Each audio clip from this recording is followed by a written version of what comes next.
Back to the 80s aujourd'hui sur Pure Channel. Nous sommes avec Jérôme Demisols, c'est le réalisateur du film Des jeunes gens modernes, et avec Edwige, qu'on ne présente plus. Je dis Back to the Future also. Justement, ce qui est intéressant dans le film, c'est le trait d'union entre les générations.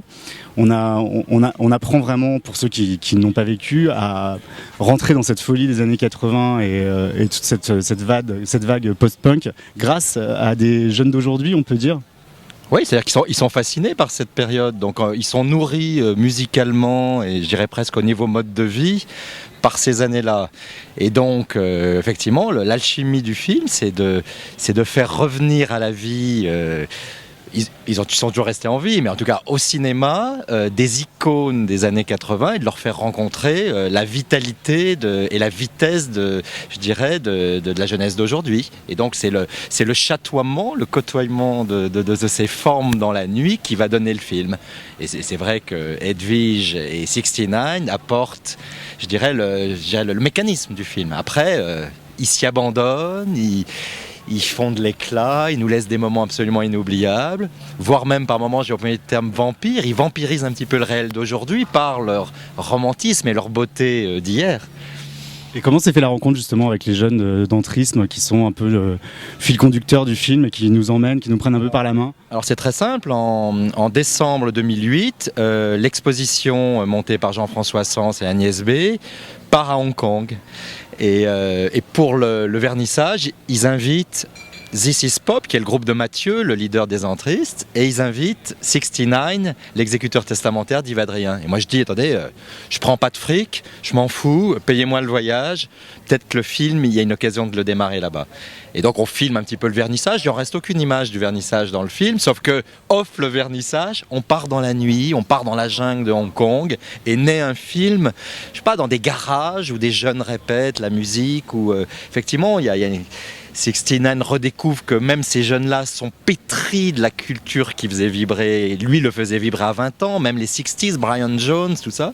Et du coup, bah voilà, c'est ce voyage espace-temps dans le futur, je dirais, de la modernité et dans ses sources, parce que les sources de la modernité, pour moi, elles correspondent vraiment à la période d'Edwige et de Yves dans les late 70s. Parce que technologiquement le monde a basculé vers autre chose, parce que le libéralisme est arrivé, parce que la mondialisation est arrivée, l'atomisation, tout ça. Et nous, c'est vrai, moi j'appartiens à la génération d'Edwige, on est les derniers analogistes. En tant que témoin particulier, privilégié de ces années-là, est-ce que tu penses qu'il y avait un développement de quelque chose de politique dans ce mouvement post-punk, novo, etc. Est-ce qu'il y avait vraiment une affirmation politique ou est-ce que c'était vraiment que de la déconne? Non, c'était pas seulement que de la déconne, le côté politique, il faut pas trop m'en parler, moi c'était pas mon côté à moi. Mais il y avait évidemment enfin, politique ou philosophique peut-être. Bon, politique, tout le monde a toujours eu son opinion, quelle que soit, mais on n'était pas vraiment très fort à voter à cette époque-là, non. Déjà. C'était un peu anard plutôt. Même pas. C'était pas du je m'en foutisme, c'était pas de l'anarchie. Désabusement quand même. Le début d'un désabusement, moi. Quelque part, mais en même temps, c'était une version chic du no futur, c'est-à-dire le no futur, nous on le vivait aujourd'hui et on le vivait sans vraiment destroy. Ça se faisait tout seul et on choisissait. Ça passait plus par la création. Oui, définitivement. Création et en fait on laissait les choses, on laissait la vie à la vie et c'est elle qui nous emmenait où on devait aller. Et pendant ce tournage, quel regard tu as eu toi sur ces jeunes justement qui s'intéressaient à vous, qui voulaient un peu fouiller, voir ce qu'il y avait derrière tout ça? Comment s'est passée la rencontre? Déjà l'emphatique sur les années 80, ça fait un moment que ça dure déjà. Donc moi... Mais de façon plus globale, là on est vraiment sur une microsphère. Ouais. Mais ça fait quand même un moment que je vois les trucs qui bougent là-dessus. Mon disque Discorov qui est repris dans des compilations, etc. Et là tout d'un coup c'est devenu... Mais surtout avec 69 et Jérôme l'a vraiment attrapé à ce moment-là, vraiment senti l'âme de tout le mouvement là. 69 qui fait un cheminement justement à Hong Kong avec les Entristes et d'essayer de découvrir ce qu'ils ont en commun quelque part. Et et de pas se faire traiter de vieux schnock qui vit dans le passé, mais de réaliser que on est pratiquement, tu vois, sans être prétentieux ou quoi que ce soit, mais il y a pas grand-chose qui s'est passé avant que notre explosion dans la mode, dans les médias, dans les trucs, tout quoi, en fait, en plus les synthétiseurs, etc. Donc, et puis les poètes comme Yves Adrien et d'autres, et Alain Pacadis et tout ça, mais moi, je trouve que c'est normal qu'il y ait des jeunes gens modernes aujourd'hui qui sont complètement imprimés de cette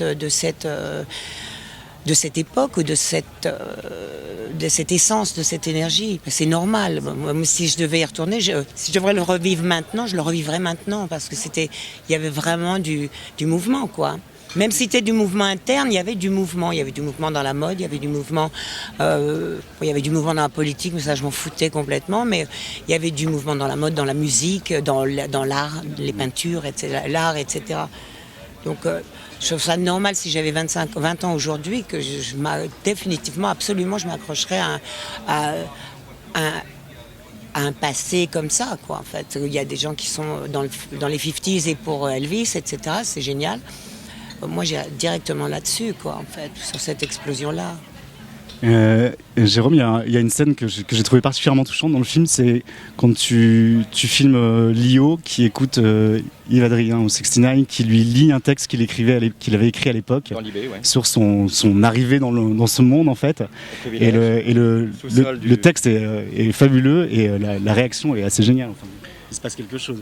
Oui, mais enfin ça c'est toute la magie du film et de la rencontre, parce que j'ai tourné plein d'heures qui ne sont pas là à l'arrivée, mais c'est vrai que la rencontre avec Edwige, la rencontre avec Lio ont été des petits moments d'exception comme ça, improvisés.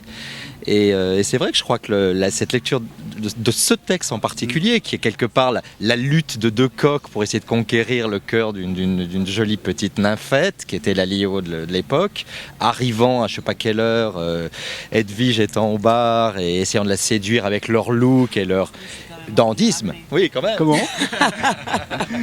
C'est un scoop. L'hôtel de l'université, ils nous ont vus pendant quelques jours.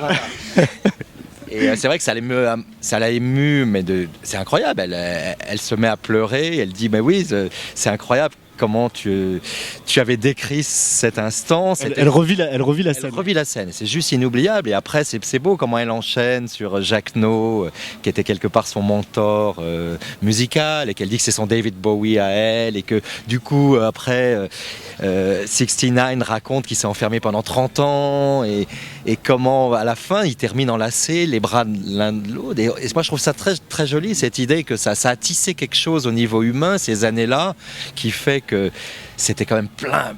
On voit bien, ça explose encore avec plein d'amour aujourd'hui. C'est aussi le moment où 69... cette disponibilité qu'ils ont humaine, que ce soit Edwige ou 69, au bout de la nuit, la séquence du tatouage avec Edwige, c'est totalement improvisé. C'est pas un affect de scénario. Ça s'est passé parce que le feeling était là. J'avais envie d'un tatouage. Et je venais de chanter Ne me quitte pas d'une façon complètement improvisée. Ils m'ont tiré du groupe de gens qui étaient là. Moi, j'étais derrière le micro et j'ai chanté une chanson dont je me rappelais à peine des paroles. Elles sont revenues comme ça. Ouais. Et ensuite, je me suis fait tatouer Ne me quitte pas, écrit par 69. Et il a toujours écrit Forever pour moi, partout. Forever, Edwige Forever. Et donc Ne me quitte pas Forever, qui est un peu un jeu de mots qui est indescriptible. Et surtout en Amérique. Quand tu me demandes ce que ça veut dire, c'est impossible de leur expliquer. C'est métaphysique. Et oui, c'est vrai, c'était des impromptus et des moments comme ça, quoi, aussi. Ce qui était génial aussi dans le truc, parce que c'est c'est aussi parce que le film, c'est pas seulement documentaire, c'est vraiment vécu, et c'est en même temps, c'est une histoire, donc c'est presque de la fiction, quoi. En fait, c'est un rêve, quoi, qu'on passe dedans. C'est basé sur la réalité, sur des choses vraies, sur des époques vraies, des gens vrais, etc. Mais on part complètement dans un rêve, là. Et puis la façon dont 69 parle, on peut rien dire. En fait, moi, je peux rien dire, j'écoute et je suis. Tu vois, je trouve ça sublime. Moi, j'ai même pas besoin de penser quand 69 parle. Je m'assois sur ces mots et je vague. Je surfe.